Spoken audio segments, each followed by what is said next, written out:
19 साल का अरमान एक लड़की को फॉलो कर रहा था। जैसे ही उसकी आंखों के नजरों से वो लड़की हटती है, फटाफट उसका जो टारगेट होता है चेंज हो जाता है। अब टारगेट पहुंचता है एक ऐसे शख्स के ऊपर जो वहां पर मॉर्निंग वॉक के लिए निकला था। अरमान उसे फॉलो करने लगता है क्योंकि वो अपनी गाड़ी में था। कार से उस शख्स तक पहुंच जाता है। पहले तो अपनी गाड़ी से टक्कर मारता है, जिसकी वजह से वो शख्स जो है जमीन पर गिर जाता है। कोई कुछ समझता उसके पहले ही अरमान अपनी गाड़ी से बाहर आता है। जो कांच के टुकड़े, क्योंकि उसने टक्कर मारी थी तो गाड़ी के शीशे जो है वो टूट गए थे। अब उनमें से कांच का टुकड़ा लेता है और जाकर जो शख्स जमीन पर पड़ा था उसका गला चीर देता है। मौके पर ही उसकी मौत हो जाती है। अरमान सुनिश्चित करता है कि इस व्यक्ति की हत्या हो गई है ना, इसकी सांसें रुक गई है ना, प्रॉपर वो चेक करता है। इसके बाद दोबारा से वो अपने अगले शिकार की ओर आगे बढ़ने लगता है। दरअसल जैसे ही सूचना पुलिस को दी जाती है कि बरेली के एक सड़क पर एक शख्स की लाश पड़ी हुई है, फौरन पुलिस वहां पहुंचती है, लाश को अपने साथ ले जाती है और पता करती है कि आखिर ये हत्या हुई क्यों, क्योंकि सुबह दिन दहाड़े का ये वक्त था। जब सीसीटीवी खंगाला जाता है तो एक ऐसे शख्स का नाम सामने आता है जिससे पुलिस को समझ आता है कि ये केस जितना सीधा दिख रहा था उतना सरल सीधा ये था नहीं, उतना ही ये घुमावदार केस निकलता है, जिसे लेकर हाल ही में बरेली पुलिस ने साइको किलर का खुलासा किया है, जिसमें उन्होंने बताया कि एक ऐसे कल्पिट से उनकी आमना सामना हुआ था उनका, जो कहता था कि मुझे तो कुछ दिखाई पड़ रहा है। अगर बिजली गरजती थी आसमान में तो उसे वो तड़कने गरजने की आवाज के साथ किसी और की भी आवाज उसके कानों में गूंजता है, जैसे लगता है कि कोई कह रहा है कि उसकी हत्या कर दो, और उसकी बातें वो सुनकर उस ट्रैक को फॉलो करता है और जाकर हत्या कर देता है। आखिर अरमान के कानों में वो कौन था जो बोलता था या गूंजती थी आवाजें उसे, जिसे लेकर वो इतना बड़ा ठोस कदम उठा लेता है कि वो एक साइको किलर बन जाता है। आइए आपको इस वीडियो में सिलसिलेवार तरीके से बताते हैं कि आखिर मोहम्मद अरमान की क्या थी कहानी और कैसे मोहम्मद अरमान एक साइको किलर बन रहा था और कैसे बरेली की सड़कों पर लाशें बिछाने के मकसद से वो सरेआम घूमा करता था। स्वागत है आपका, आप देख रहे हैं क्राइम तक, मैं हूं अश्विनी सिंह। दरअसल पहली वारदात जो है शुक्रवार यानी 24 जुलाई सुबह सामने आती है, जहां पर पता चलता है कि 65 साल के सियाराम श्रीवास्तव की लाश जो है बरेली के भोजूपुरा थाना क्षेत्र के अंतर्गत आने वाले क्षेत्र में उनका सियाराम श्रीवास्तव जो है उनकी लाश पड़ी हुई है। जैसे ही पुलिस को सूचना मिलती है, पुलिस वहां मौका वारदात पर पहुंचती है, देखती है तो वहां पर उनका गला रेता गया था और उनके शरीर पर कई जख्म थे जो चीख चीख कर कह रहे थे कि विक्टिम के साथ किसी धारदार हथियार से वार किया गया था और उसके बाद उसका गला रेत कर हत्या कर दी गई थी। अब पुलिस वहां पर आई विटनेस जो हैं और जितने भी पंचनामा करने की कोशिश करती है, लोगों से पूछताछ करके शव को पोस्टमार्टम के लिए भेज देती है। अब सीसीटीवी खंगाला जाता है कि सियाराम को ऐसे सुबह के वक्त किसने मारा, क्योंकि सियाराम जो है घर से अपनी वाइफ के साथ निकले थे वॉक पे, लेकिन आधी दूरी के बाद ही उनकी वाइफ जो है घर लौट गई थी और सियाराम आगे बढ़ गए थे। इसी दरमियान जो अरमान है वो अपने घर से अपने पिता का वैन लेकर निकलता है और वैन लेने के बाद वो उसी रूट पर जाता है जहां पर सियाराम जो है वॉक करने निकले थे। पहले तो सियाराम से पहले एक लड़की को मोहम्मद अरमान जो है फॉलो करता है, उसका पीछा करके जब उससे मारने की कोशिश करता है तो देखता है कि वहां पर भीड़ है, लेकिन कत्ल करने के पहले वो बताता है कि उसके कानों में कोई कुछ बोल रहा था, जैसे कोई आदेश दे रहा था। बता दूं कि उसके कान में कोई और नहीं बल्कि जिन बोलता था। उसने कहा कि मुझे दिखाया जाए, मेरा ट्रीटमेंट कराया जाए। पिछले 1.5 सालों से उसका ट्रीटमेंट हो रहा है, दवाई वो खा रहा है, लेकिन इसी दरमियान उसके कानों में जब भी बिजली कड़कती है या फिर बादल गरजते हैं, ऐसी कुछ चीज़ें होती थी, तो उसका कहना है कि उसे हवा में उड़ने वाले घोड़े नजर आते थे। एक बार आपको सुनवाते हैं कि आखिर आरोपी जो है अरमान, उसके मुंह से आप सुनिए कि आखिर उसने क्या कुछ कहा था और क्या कि कुछ उसकी विडंबना थी, क्या कुछ वो माहौल से गुजर रहा था, कैसे वो साइकेट्रिक अपनी चीज़ों को डील कर रहा था। आप एक बार उसकी जुबान से सुनिए कि आखिर उस पर क्या बीत रही थी। भी करा था अपनी वहाँ की चौकी में। उन्होंने पकड़ के मेरे यहाँ पर 6 साल लोगों ने पकड़ के मेरे यहाँ पर इंजेक्शन लगाया था। इंजेक्शन की पूरी सिरिंज उतार दी थी और दिल में बहुत ज़्यादा जलन थी। 1.5 साल से मेरी गुड लाइफ में दवा चल रही है। मेरे घर वाले दवा खवा रहे हैं, इनको तो कुछ पता ही नहीं थी क्या करने वाला हूँ मैं। बस ऐसी चीजें मुझे परेशान करती थी और दिखी भी हैं, दिखते भी हैं। कभी कोई चीज चमक रही है बराबर में, कुछ कुछ हो रहा है, चाहे आप किसी पंडित जी से पता कर लो, मौलाना से पता कर लो, अगर मेरा ही अगर इसमें कुछ हाथ हुआ तो मैं सजा काट लूंगा, वरना मेरी सही। हत्या करने के लिए उकसाती हैं? हाँ, मतलब ये 1.5 साल से ही मेरे पीछे पड़ी थी जी, बोल रही थी कर दे जल्दी कर दे, गाली बकती थी बहुत ज्यादा, गंदी गंदी गाली बकती थी। अब मैं बाहर जाता था तो मैं अकेला बैठने लगा। हाँ, कभी हंसी की सुनाई आती थी, कभी फिर जिन दिखता था, जिन कुछ करता था? हाँ, कोई जिन्नी टाइप होगा और दिखे भी थे मुझे। क्या कहता था? हाँ, आज आज से वो कुछ साल पहले, जो पहले बिजली कड़कड़ाई थी बहुत, शायद तुम्हें ध्यान होगा, जो बिजली बहुत गंदी वाली कड़कड़ाई थी, तो उस टाइम पापा और मैं थे। उसके बाद में क्या बोलते हैं, बहुत घोड़ों से आए थे कुछ लोग। हाँ, मैं रो भी बहुत रहा था घोड़ों पे बैठ के, और उनके घोड़ों पे पर भी थे। मैं अंदर डूब गया जाके, बहुत ज्यादा रो रहा था। मेरी नानी के घर वालों से पूछ लो, मेरे पापा की गोदी में चिपक के रो रहा था मैं, जब बहुत मृतक के कितने चाकू मारे थे तुमने? 3 चाकू मारे थे। कहाँ मारे थे? 3 सीने पे मारे थे। पहले गाड़ी से टक्कर मारी थी? हाँ, पहले गाड़ी से टक्कर मारी थी। कैसे सोचा उसे मारना? हाँ, कैसे आइडिया आया दिमाग में कि इसको मैं तुमने कैसे मारा था उसको, पूरी घटना बताइए। पहले घर में से मैं सोया नहीं पहले 2 दिन तक। अब मुझे बोल रहा था कर, वरना मन में ही बातें आ रही है, नींद अगर आंखें मीच रहा हूँ मैं। उसके बाद में आँख सोने ही नहीं दे रहा था वो, मुझे करा कर, और गाली सड़ा गाली बक रहा था। मैं कुछ बता ही नहीं। दवाई भी मेरी चल रही थी तो मैंने छोड़ लगी थी दवाई। हाँ, इसके बाद में ये मुझे उठा के ले गया। मैंने उनका पहले बहुत ऐसा नहीं था मैं इनको ही मारूंगा। मैंने पीछा भी किया, पहले एक मोटरसाइकिल वाले का पीछा किया मैंने, उसको भी नहीं मारा, पता नहीं कौन था। मैं वापस मोड़ के मैंने किया अब मैं घर चल रहा हूँ, तो मुझसे बोला अरे रुक रुक, यही रोक ले थोड़ी देर। तो एजेंसी के पास मैंने वैन रोक ली। अब पता नहीं क्या बात करने लगा। अब मैं फिर गाने सुनने लगा एजेंसी पे, ये निकल के जा रहे थे। हाँ, ये पहुंच गए सीधे सुनसान रोड पे। अब मैं इनके पीछे पीछे गया। किस किस रोड पे गए थे? हाँ, कौन से वाले रोड पे? जो बारी अड्डा है उसका टांडे के पीछे ही बारी अड्डा है। हाँ, हनुमान मंदिर के आगे तो पीछे थोड़े, उस पे से सीधे गए। ये इधर इधर मुड़ेंगे तो चकदे पड़ता है। और लोगों को मारने से पहले भी कभी कोशिश की थी क्या किसी को मारने की? इससे पहले कभी?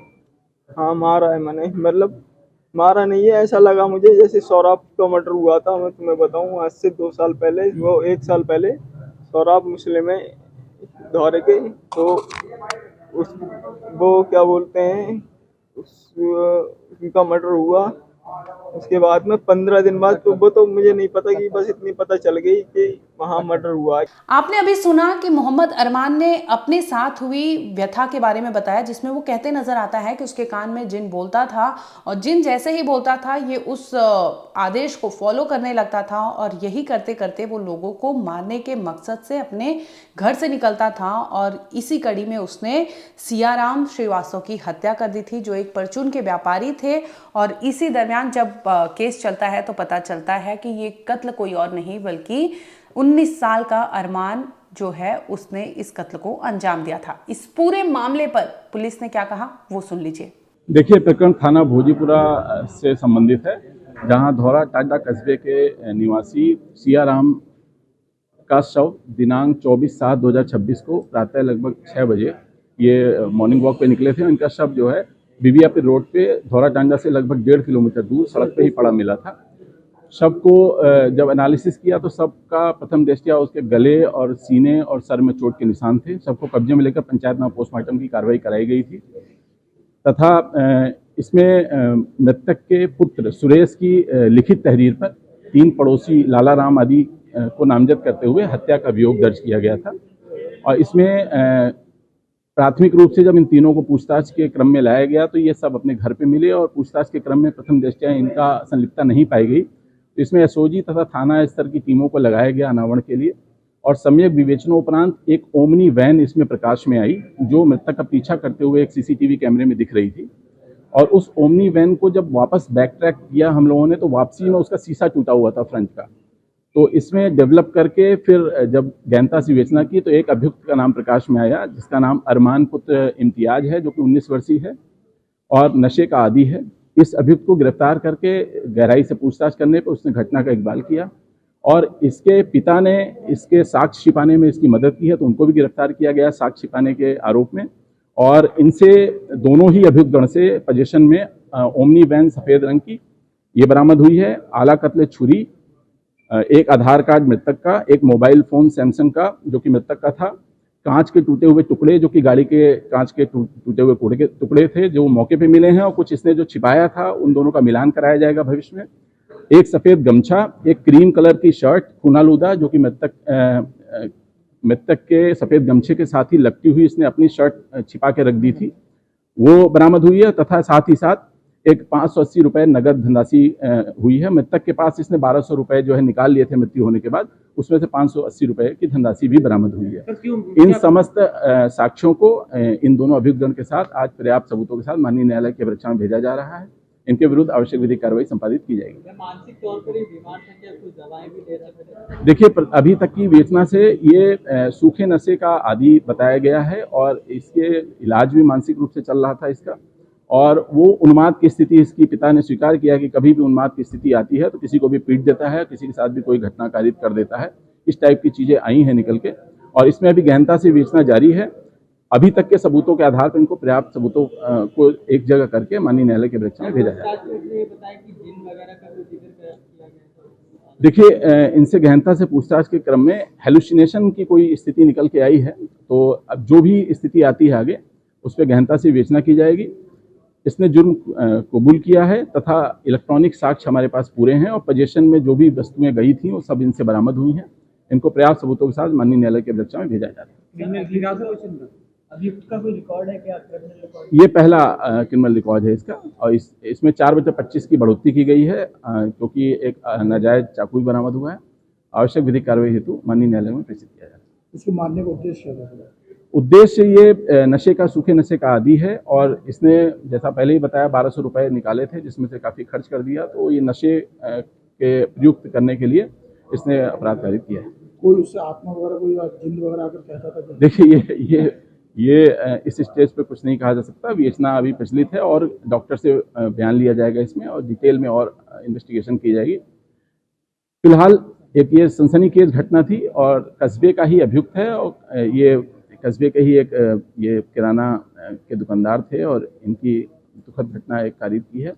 और जो इसने अभियुक्त ने अपने बयान में बताया कि जो भी इसको उस दिन पहले मिल जाता एकांत में उसकी ये हत्या करता, तो ये और गंभीर बात है और इसमें हम लोग इसकी स्थिति की जानकारी कर रहे हैं। डॉक्टर से भी बयान लेंगे और समस्त सबूतों को माननीय न्यायालय के समक्ष रखेंगे। फिलहाल आपको बता दें कि आरोपी जो है अरमान, उसे पुलिस ने गिरफ्तार कर लिया है। इसके साथ ही उसके पिता पर भी आरोप है कि उसने सबूत मिटाने और छिपाने की कोशिश की, जिसे लेकर पुलिस उन पर भी मामला जो है दर्ज की है और दोनों को लेकर अब जांच पड़ताल की जा रही है। जाते जाते आपको सुनवाते हैं कि अरमान के पिता ने क्या कुछ कहा और क्या कुछ हुआ था, एक बार आप वो भी सुन लीजिए। मैंने तो आज तक कभी थाना चौकी ना गया, कभी मैं 55 साल की उम्र। इसकी वजह से क्या मानते हैं इस बेटे ने जैसा करा इसको क्या मानते हैं? वो भी गलती करा, किसी के परिवार को मारा है तो गलत नहीं है। नहीं, मदद की थी अपने बेटे की हत्या करने में? मैंने कोई मदद नहीं की, मैंने खुद पकड़वाया। तो गाड़ी कैसे लेके मेरे घर पे जैसे भी पहुंचे वैसे मैंने कहा गिरदापुर में चलो, मैं वैसे पकड़वा के लाऊं सीटें। नहीं, गाड़ी कैसे ले गया था ये? गाड़ी का असर अपना परिवार में सो रहे थे, बच्चे को मालूम है कहाँ गाड़ी चाबी उठाई ने सुबह निकल गया। ये जब आपको पता है आपका बच्चा मानसिक स्थिति ठीक नहीं है तो आपको ऐसा कोई ऐसी बात ही नहीं आई कि दवा खा रहा था। कब से दवा चल रही थी? दवा तो इनने अब 2-3 महीने छोड़ रखी है। कोई नशा वगैरह भी करते थे? हाँ, नशा करता किस है। चीज का नशा करते थे? वो कोई पेपर आता है जरा, उसमें पुड़िया में कोई कागज में वो चरस आती है, क्या चीज आता है। मैं तो कुछ नशे को जानता कब से नशा कर रहे हैं ये लोग? ये भी मुझे पता ना कितनी। क्या काम करते थे बेटे आपके? पढ़ता था। कौन सी क्लास में पढ़ाई की इन्होंने? हाई स्कूल पढ़ने के बाद इन्होंने मना कर दिया पढ़ाई करूंगा। कितने साल पहले हाई स्कूल किया था इन्होंने? अभी 2-3 साल की बात है, तो 3 साल से सीख रहा था ये धान। नशा कब से कर रहे थे ये लोग? नशे का मुझे पता नहीं, मेरी बीवी की बीमारी के चक्कर में मुझे पता ही ना चला मेरा बच्चा कब बिगड़ जिस गया। दिन घटना हुई थी उस दिन आपको बताकर गाड़ी लेकर गए थे? नहीं, मैं तो पूरा पर हम तीनों सो रहे थे। कैसे घटना की जानकारी हुई कि बेटे ने हत्या कर दी? जानकारी क्या हुई, जब मैं उठा सो गए, जब मैंने देखा गेट का ताला खुला हुआ है तब मैंने इसे ढूंढा। जब मैंने देखा ये है ही नहीं, जब मैं बाहर निकला दूध लेने के लिए गया तो मैं देख रहा हूँ गाड़ी मेरी ऐसी पूरी की पूरी पिचकी पड़ी है और शीशा टूटा हुआ है। चाकू कहाँ से आया था इनके पास गाड़ी में? चाकू तो घर से ही लिया होगा, कोई ना कोई ऐसा छुरी पड़ा तो चाकू रहता ही है किसी ना किसी घर में। बता रहे हैं कि बड़ा चाकू था। जो भी है सब कटने चाकू ले गए थे क्या? नहीं, थोड़ा बड़ा था।